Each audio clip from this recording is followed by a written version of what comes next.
Hello everyone, this is False Mind Reads, and today I bring you a review for The Justice of Kings by Richard Swan.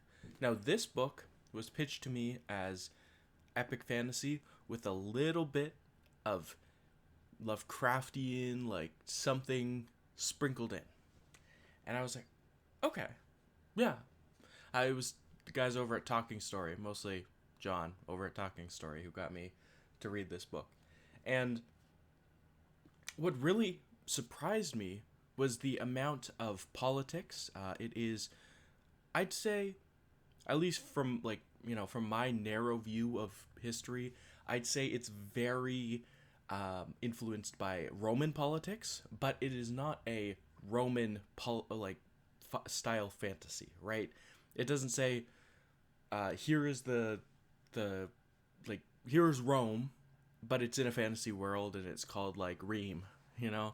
Um, but it had the political system is provinces that have like a senate controlling the empire, the senate and the emperor, and there is different rebellions and lords who think they can they can do stuff like it is very Roman in that way, even down to the religious system, which is just subsuming different religions into them. Oh yeah, your guy. Oh, he's right here. Yeah, he's called the Dongler instead of Dongalafa.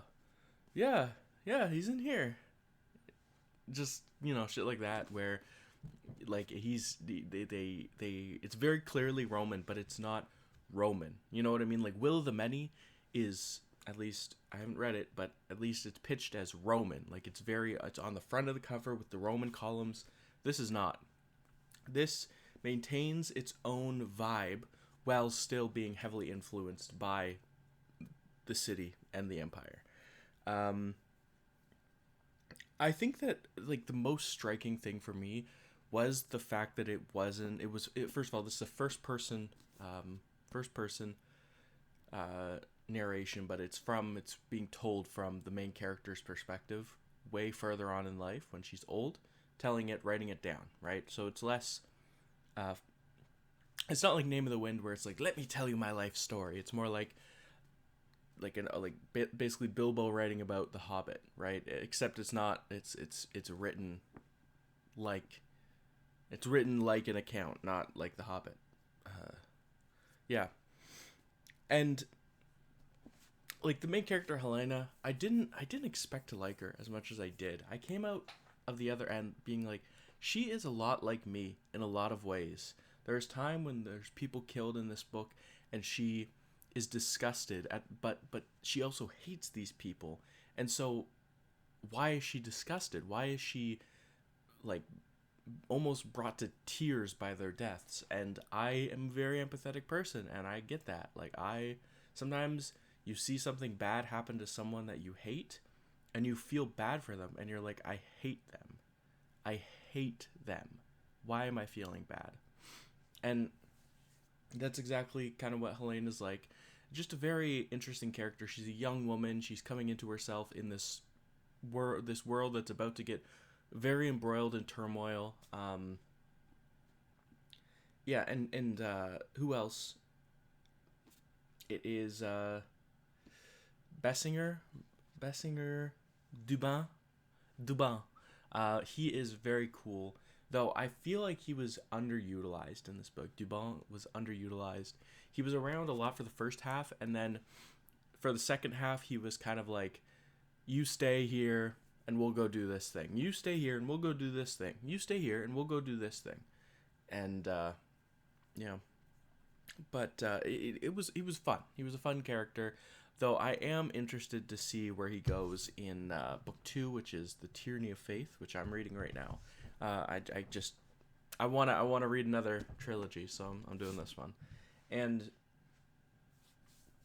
I'm gonna get to the guy on the cover, Vonvalt, Conrad Vonvalt, the Justice of the Emperor.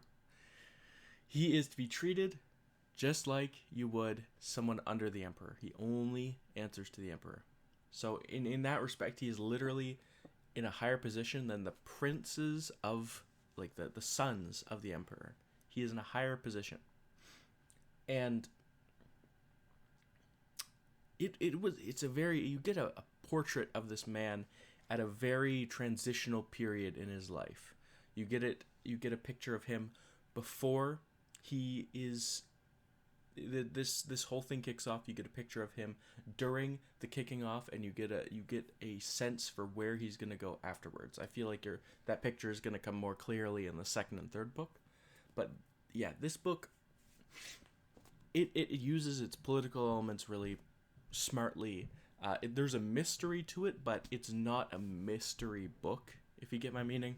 I really thought it was going to be a murder mystery, and then the mystery, has more to do, more to it than, first seems. But it's good. It's good. I think my main complaint is that it never got great for me, but it stayed in that really good, like, I gave this 4.25 stars, which is, to me, 4 stars is like, I liked it. Good. Right? I don't have any complaints, but it didn't reach that next level. And this started, like, it was solid.